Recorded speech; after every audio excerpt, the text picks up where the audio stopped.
Olá, pessoal. Hoje eu gostaria de compartilhar algo que eu aprendi de uma maneira muito tremenda no Senhor, que é como reciclar a nossa dor. O processo de reciclagem nada mais é do que pegar algo que não tem mais utilidade e refazer algo que pode ser útil novamente. Uma vez eu vi um rapaz que construiu um cômodo com garrafas PET. E há tantas coisas que é feito com papelão e hoje em dia há toda uma indústria se movimentando através disso. Mas hoje eu gostaria de falar de reciclar a dor, porque a dor, como os materiais que são descartáveis antes de ser reaproveitados, a nossa dor ela não tem função nenhuma a não ser nos machucar. Uma vez eu ouvi de alguém que existem dois tipos de dor, a que magoa e a que muda. Nós temos a opção, diante de tudo aquilo que nós passamos na vida, de ser uma vítima ou de reescrever essa história de uma maneira vitoriosa. Porque tudo o que acontece na nossa vida, ela vem para nos fazer ou melhor ou mais amargos. Todo o processo da nossa vida vem para nos quebrar ou para nos formar. Mas cabe a mim e a você ser uma vítima, continuar naquele processo. Meus pais fizeram, fulano fez, meu companheiro me abandonou, fui traído pela amiga. Ou se tornar um vitorioso, usar essa dor para abençoar. Porque muitas vezes Deus permite coisas na nossa vida para nos aproximar dele, para nos levar a um novo nível de dependência, para nos fazer amadurecer.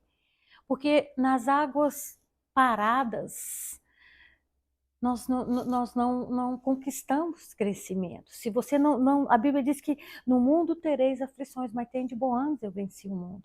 Então haverá momentos na nossa vida que vão ser difíceis. A gente não entende, a gente não sabe o porquê, mas às vezes Deus quer simplesmente nos ensinar e levar para perto dele. Outras vezes Deus quer nos ensinar e a nossa dor ser útil. Deus quer formar em você um líder, um ministério forte e a sua dor ser útil para alguém. É interessante que quando o povo caminhava no deserto, eles pararam num lugar que era chamado de Mara, as águas amargas. E eles não queriam estar naquele lugar, mas hoje estudos mostram que por baixo daquelas águas haviam plantas medicinais e o amargo daquelas águas era para sarar o povo. E eles não viam, não entendiam, não queriam passar por aquilo. Então não é fácil todo o processo de dor, não é o melhor de Deus para nós, mas é um tempo em que Deus nos forma, em que nós somos testados. Nós podemos analisar a vida de José, e se você for pensar, José era um exemplo de filho, foi traído pelos irmãos, a inveja dos irmãos, a rejeição dos irmãos, levou José a ser o salvador da pátria. Depois de muito tempo, aqueles irmãos que o traíram, que jogaram ele no buraco, que ele foi servir Faraó, a esposa tentou seduzi-lo, ninguém acreditou nele. A traição, né, dos irmãos, a inveja dos irmãos acabou sendo usado por Deus. Porque a Bíblia diz que Deus vai fazer com que todas as coisas cooperem para o nosso bem. Mesmo as coisas ruins, se você tem um coração sedento por Deus, Deus vai transformar toda dificuldade em bênção. E José se transformou no salvador da pátria. Havia fome naquela nação, o mundo todo passava por fome e José foi levantado para alimentar aqueles que o traíram. Às vezes você lê na Bíblia e não percebe a dor de José, ou talvez você pense, não foi fácil todo esse processo de perdoar aqueles que o traíram, mas ele perdoou. E algo que eu gostaria de dizer aqui, não há como a gente reciclar a nossa dor sem perdão. O perdão não faz a ofensa menor, não faz o outro certo, mas o perdão nos faz livre. Se há em mim, se há dentro de você algo que precisa ser liberado, eu quero dizer nessa tarde, você não vai muito longe se você guarda um coração amargurado. Libere essas pessoas que te feriram, libere as pessoas que se foram, seja o que for que aconteceu na sua vida. Estudos mostram que as pessoas que não perdoam certas situações, não perdoam seus pais por certos abusos, eles acabam cometendo a mesma coisa no futuro. Nós estamos lidando com um caso na nossa família, que é uma separação, e o rapaz foi tirado dos braços da mãe numa corte aqui nos Estados Unidos. E ele saiu chorando porque ele queria estar com a mãe, mas o juiz deu para o pai tinha a melhor condição de sustentar aquele menino. E hoje ele está fazendo a mesma coisa com os filhos dele. Está tentando tirar os filhos da mãe, prejudicando a mãe o máximo que pode, para que ela nem veja os meninos. E toda vez que ele falava desse assunto, ele chorava. E talvez você pense, há uma maldade, não, há muita mágoa no coração. A mágoa cega as pessoas, e se não perdoamos, nós temos a tendência de fazer as mesmas coisas. Se você teve um pai abusivo, provavelmente, se você não perdoar, você também vai ser um abusivo. Estudos mostram isso com pessoas que reproduziram os mesmos erros. A Bíblia chama isso de maldição, mas cientificamente há uma prova. Então, nessa tarde, ao pensar em reciclar, em ser um instrumento na mão de Deus, sonde o seu coração. Eu passei por perdas. Quando eu vim para o Senhor, eu namorava 8 anos com um rapaz desde o início da minha adolescência, e esse rapaz morreu. Passaram-se alguns anos, a minha mãe morreu no dia do meu aniversário, 10 de fevereiro. O mês passado, durante muitos anos, foi um ano muito difícil para mim. E 4 dias depois, meu pai faleceu. Nós tivemos 2 velórios na mesma semana. E para mim foi difícil, por muitos anos eu não cantava parabéns, eu não celebrava o meu aniversário. Mas 3 meses depois que a minha mãe faleceu, eu estava orando na minha casa e o Senhor me trouxe à memória o velório da minha mãe. E eu lembrei que eu não chorei muito no velório da minha mãe. Eu fiquei tão passada, tão paralisada, traumatizada com aquilo. E eu lembro quando eu cheguei no hospital que eu movi a roupa dela, estava lá 10/2. E aquilo me deu um choque. Aí eu virei para o meu irmão e disse, mas ela morreu no dia do meu aniversário.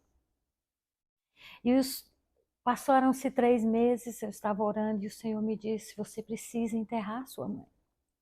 Talvez você ache estranho, mas como assim? E o Senhor insistiu naquela manhã e ele disse, faça o seu velório hoje. E por 2 horas mais ou menos, eu estava na sala de visita sozinha na minha casa e eu chorei. E no decorrer de todo esse processo de cura, o Senhor me disse, verbalize-o a Deus, deixe sua mãe ir. No velório dela você não chorou, você ficou presa ali. E o interessante é que durante esses 3 meses eu só lembrava da minha mãe no caixão. Eu não lembrava de nada, minha mãe foi uma mãe maravilhosa, mãe de 12 filhos, só tendo 12 filhos já é uma heroína. Mas eu era muito querida por minha mãe, muito amada. E naquele momento, um trauma se estabeleceu dentro de mim. Eu fiquei pensando, mas que presente é esse que ela me deu? Talvez você pense, mas uma pessoa com 30 e poucos anos, pensar que a mãe deu um presente, mas o trauma não se explica. E naquela manhã o Senhor me disse, perdoe a sua mãe por ter morrido no dia do seu aniversário. Verbalize-o a Deus, deixe ela ir.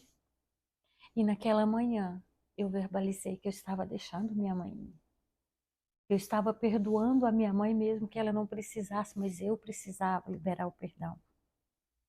E a partir daquele momento eu recebi a cura.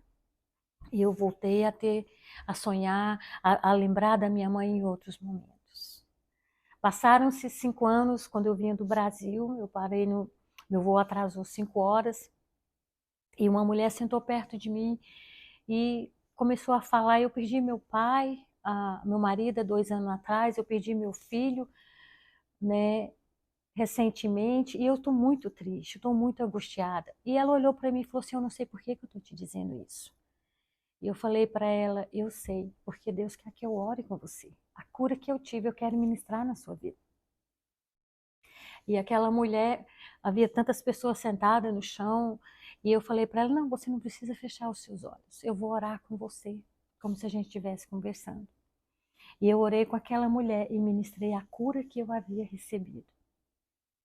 E o rosto daquela mulher mudou naquele aeroporto. E ela olhou para mim e disse assim, eu estou tão aliviada. Eu quero dizer para você, Deus vai usar a sua dor para curar alguém. Deus não desperdiça experiência. Deus não é um Deus mau que vai permitir que você passe por coisas só simplesmente por passar. Não. O nosso Deus vai te levar a um nível de intimidade, a um nível de dependência, que a sua experiência vai transformar os outros. Então hoje eu gostaria de te desafiar. Qual é a sua dor? Qual é a sua dor? O que te fizeram? Que tipo de abuso? Tipo de carência?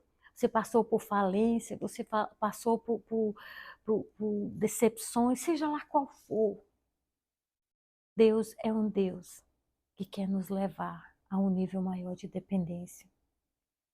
Deus quer que nesse dia você se volte para Ele e busque o perdão, e busque a cura. Libere aqueles que te magoaram, porque o perdão não depende de Deus. O perdão depende de você e de mim. Comece com o perdão e permita que a sua história seja a cura para alguém. Permita que a sua dor seja a cura para alguém, porque esse é o processo de Deus. Deus quer fazer com que todas as coisas cooperem para o nosso bem. Deus tem um propósito na sua vida, no seu ministério, na sua casa, para você ser uma coluna para trazer edificação no reino dele. Eu quero dizer para você nessa tarde, se volte para o Senhor, eleve os olhos para os montes, de onde me virá o socorro, diz o Salmo 121. O meu socorro vem do Senhor, que criou os céus e a terra. Ele não permitirá que os teus pés vacilem. É certo, não dormita nem dorme, guarda de Israel. O Senhor guardará a tua entrada e a tua saída, desde agora e para sempre. Essa é a oração desse dia. Escreva uma nova história, não seja a vítima. Deseje ser a vitória, o vitorioso. Aquele que vai manifestar, aquele que vai trazer o livramento para a sua casa, para a sua família, para onde quer que você vá. Assim como José, que se tornou o herói, o salvador da pátria, o salvador da sua família. Deus quer te levantar, te pôr por cabeça e não por cauda. E nesse dia, o Senhor levante o seu rosto sobre nós e nos dê a paz. Eu sou a Nalva Pearson. Se você gostou desse vídeo, dê um like, compartilhe, inscreva-se no meu canal.